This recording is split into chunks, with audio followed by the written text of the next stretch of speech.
जो ऐसे लोग आ गए हैं जो मुस्लिम टीचिंग्स का, इस्लामिक टीचिंग का मजाक उड़ा रहे हैं और इस्लामिक टीचिंग को अपने पैरों तले दाब रहे हैं, उनके चेहरे को बेनकाब करना हमारा मकसद है।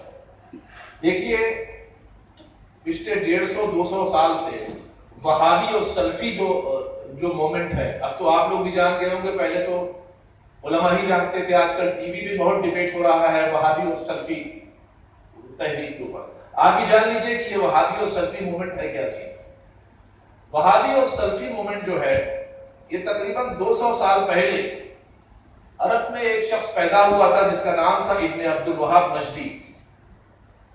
इस इब्न अब्दुल वहाब नजदी ने तमाम इस्लाम की तालीमात से हट करके एक नए मजहब की बुनियाद डाली और उस मजहब का नाम, उस मजहब के मानने वाले अपने को इब्न अब्दुल वहाब नजदी के ताल्लुक से वहाबी कहते हैं। इन वहाबियों का अकीदा यह है कि इनके अलावा कोई मुसलमान, जिस बिलीफ को ये एक्सेप्ट करते हैं, इस्लामिक बिलीफ, उस बिलीफ के अगेंस्ट में वहाबी बिलीफ और वहाबी अकीदे के अलावा जितने भी मुसलमान हैं, ये सब मुसलमान नहीं है और इनको सबको कत्ल कर देना चाहिए, इनको सबको मार देना चाहिए। अगर ये सब मान जाएं और वहाबी अकीदे को एक्सेप्ट कर लें उस वक्त तक तो ठीक है। अगर ये वहाबी अकीदे को एक्सेप्ट नहीं करते तो इनको सबको शूट कर देना चाहिए। अब आप समझ लीजिए कि जिस मूवमेंट का बुनियाद इस चीज के ऊपर हो कि जो अपने ही लोगों को कहता है मुसलमान और बास अप्रोच पे उसके डिफरेंसेस के बुनियाद पर अपने ही लोगों को कत्ल करने का हुक्म देता है, तो फिर आप ये कैसे तसव्वुर कर सकते हैं कि वहाबी और सल्फी मूवमेंट के लोग दुनिया के दूसरे इंसानों के साथ बेहतर बर्ताव करेंगे।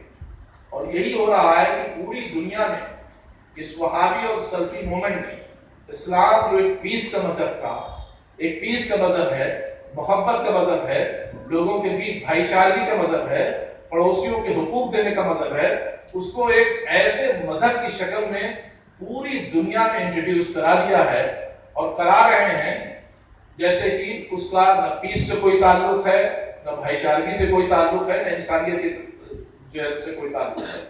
इस्लाम मुखालिफ जो ताकतें हैं, वो ताकतें ये चाहती हैं कि इस वक्त 14वीं सदी के अंदर इस्लाम को एक ऐसे मूवमेंट के तहत इंट्रोड्यूस कराया जाए कि ये मारकाट का मजहब है, लोगों को मारकाट सिखाता है, लिहाजा ये इस सदी के लिए फिट रिलीजन नहीं है।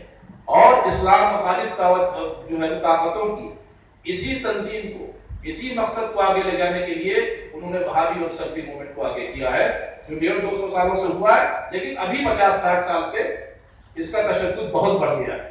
लिहाजा आप हमारा पूरा मेमोरेंडम पढ़िए। हम आपसे डिमांड करते हैं कि आप कम से कम मशाइख बोर्ड का जो ये मेमोरेंडम है इसको पढ़ लें। मेरी बात आपने नोट की होगी, उसको अपने प्रेस में बेहतर जगह दें। और आप हिंदी प्रेस से भी आए होंगे, इंग्लिश प्रेस से भी आए होंगे, हम लोगों की बातें जो हिंदी मीडिया में जाएंगी वो नॉन मुस्लिमीन के तहत भी जाएंगी। तो वो जो एक मिसकॉन्सेप्शन फैल रहा है, हम ये चाहते हैं कि इस्लाम के ताल्लुक से जो एक मिसकॉन्सेप्शन फैल रहा है, गलतफहमी पैदा हो रही है, इस कॉन्फ्रेंस का मकसद और हमारे सारे मूवमेंट का मकसद जो है वहाबी तहरीक के चेहरे से नकाब उतार देना है कि इनका इस्लाम से कोई लेना देना नहीं है, वहाबी सल्फी तहरीक का। और ये इस्लाम का लिबादा ओढ़ करके पूरी दुनिया में इस्लाम को और पैगंबर इस्लाम को और इस्लामिक टीचिंग्स को और इस्लामिक फिलॉसफी को ये लोग बदनाम कर रहे हैं। सिर्फ हमारा यही मकसद है। अब अगर आप हमसे पूछना चाहें तो कौन लोग हैं जो इस्लाम, मैंने आपसे बताया कि ये वहाबी और सल्फी मूवमेंट है। ये पूरा इब्न अब्दुल वहाब नजदी से शुरू हुआ है और अभी जैसे कि टीवी पे बहस हो रही है जाकिर नाइक की, जाकिर नाइक जो हैं वो भी वहाबी सल्फी मूवमेंट के मुबल्लिग हैं, वो भी उसी मूवमेंट के हैं जो मैंने आपसे बताया कि इस मूवमेंट का तो असल मकसद ये है कि जो इसकी फॉलोइंग्स को, जो इसकी अप्रोच को एडॉप्ट करे, उसके अलावा सबको जो है खत्म कर देना चाहिए। ये वो वहाबी और सलफी मूवमेंट है जिसके मुताबिक अभी आपके सामने जाकिर नाइक है और पूरी दुनिया में फैले हुए हैं ये लोग। जो है जैश ए मोहम्मद, जितने भी हैं फैले हुए, जितनी भी ये दहशतगर्दाना तंजीम है, जितने भी आतंकवादी संगठन हैं, इनका मैं आपको बता दूं, ये जितने भी आतंकवादी संगठन हैं, इनका सबका संबंध जो है अकीदे के एतबार से वहाबी और सल्फी, ये सारे वही लोग जो पूरी दुनिया में असर पहुंचाए हुए हैं। आप यूपी से यहाँ प्रेस वापस चले हैं? मैं चूंकि ये खानका से मेरा संबंध है, तो मेरे मुरीदीन और मेरे शिष्यों की एक बड़ी तादाद छत्तीसगढ़ में है, तो मैं साल भर में इस क्षेत्र में दौरा करता हूँ अपने मुरीदीन से मिलने और अपने शिष्यों से मिलने के लिए। तो ये दौरा मेरा महाराष्ट्र से शुरू होता है और छत्तीसगढ़ के 8-10 शहरों पर खत्म हो जाता है। इत्तेफाक ये है कि ये इस वक्त मैं दौरे पे हूँ और मेरे राष्ट्रीय अध्यक्ष का इंस्ट्रक्शन था कि आप जाकर के छत्तीसगढ़ उलमा और मशाइख बोर्ड कर लेकर के 26 को या तो रायपुर में कर लीजिए या बिलासपुर में कर लीजिए, क्योंकि मैं रायपुर और बिलासपुर में था नहीं, कोरबा में था 26 को, इसलिए 26 को मैंने कर दिया।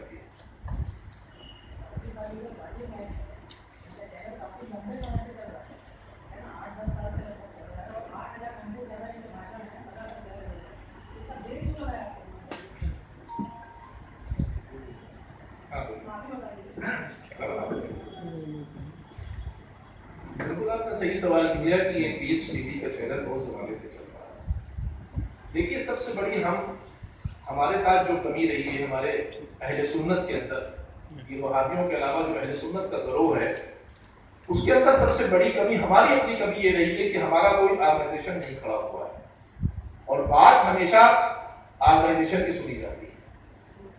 तो जब तक हमारा कोई ऑर्गेनाइजेशन नहीं खड़ा था, इंडिविजुअली तो हमने इसकी डिमांड की पीस टीवी की। पीस टीवी को बैन करने के लिए इंडिविजुअली हमारे खानकाहों से, हमारे मदारिस से इसकी डिमांड हुई। हाँ, लेकिन चूंकि किसी ऑर्गेनाइजेशन से नहीं हुई थी, इसलिए ये चीज आप तक नहीं आई। अभी उलमा और मशाइख बोर्ड जो 2006 और 7 में जिसको शुरू किया गया और अभी 2015 तक वो एक बड़े इंस्टीट्यूट के शक्ल में सामने आ गया है, तो उलमा और मशाइख बोर्ड तो पिछले 2 सालों से डिमांड कर रहा है गवर्नमेंट से कि पीस टीवी को बैन किया जाए और इसके सारे कार्यक्रमों पर जो है पाबंदी लगाई जाए। और अभी यही डिमांड करते हैं, तो 2-3 सालों से जब कांग्रेस की गवर्नमेंट थी तब भी हमने ये डिमांड की थी, आज ये सरकार है तब भी यही डिमांड कर रहे हैं। अब आप देखिए कि आप वो पीस टीवी बांग्लादेश में है बहुत जमाने से, लेकिन अब बांग्लादेश सरकार ने जब ऊपर आफत पड़ी तो आज बैन किया है, वो जो वहां कैफे पे अटैक हुआ था। तो अच्छा, शुरू में पीस टीवी का ये शक्ल सूरत सामने नहीं थी, लेकिन अभी जो पूरा उनका वहाबी जो है फिक्र जो है वहाबी अप्रोच जो है वो खुल करके सामने आया है, तब फिर ओपन डिबेट शुरू हुई है। तब फिर हम लोग तो इसका 2-3 साल से डिमांड कर रहे हैं, लेकिन अभी फ्रेश डिमांड करने की है उसको बैन करने की। जी,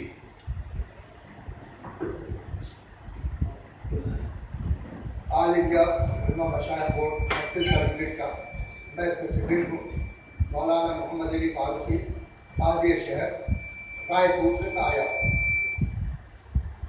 मजहब नहीं सिखाता आपस में बैर रखना, मजहब नहीं सिखाता आपस में बैर रखना। हिंदी है हम, वतन हिंदुस्तान हमारा। सारी दुनिया के लोगों में इत्तेफाक इत्तेहाद पैदा करना इस्लाम का बुनियादी उसूल है। आज चूंकि बात चल रही है जाकिर नाइक के ताल्लुक, जाकिर नाइक मुसलमानों में पॉपुलर हुए टीवी से। उस वक्त उन्होंने अपने आप को छुपा कर रखा, कोई जानता भी नहीं था कि कौन है, मगर धीरे धीरे जब एक्सपोज होने लगे तब उन्होंने अलग किया गया, तो उन्होंने पीस टीवी बनाया। अब और ये करना है कि जाकिर नाइक से हमारा क्या इख्तिलाफ, क्या झगड़ा है। तो जाकिर नाइक वो लोगों में है जिनका इस्लाम से कभी भी कोई ज्यादा ताल्लुक नहीं रहा। इमाम हुसैन जिनको आप सब हम जानते पहचानते मानते हैं, हिंदू मुसलमान सिख ईसाई। अल्लामा इकबाल ने कहा था इंसान को जरा बेदार तो हो लेने दो, हर कौम पुकारेगी हमारे हुसैन। मुहर्रम का महीना आप सब जानते हैं, मगर पीस टीवी वाले ने हमेशा इमाम हुसैन को बागी कह करके, देशद्रोही कह करके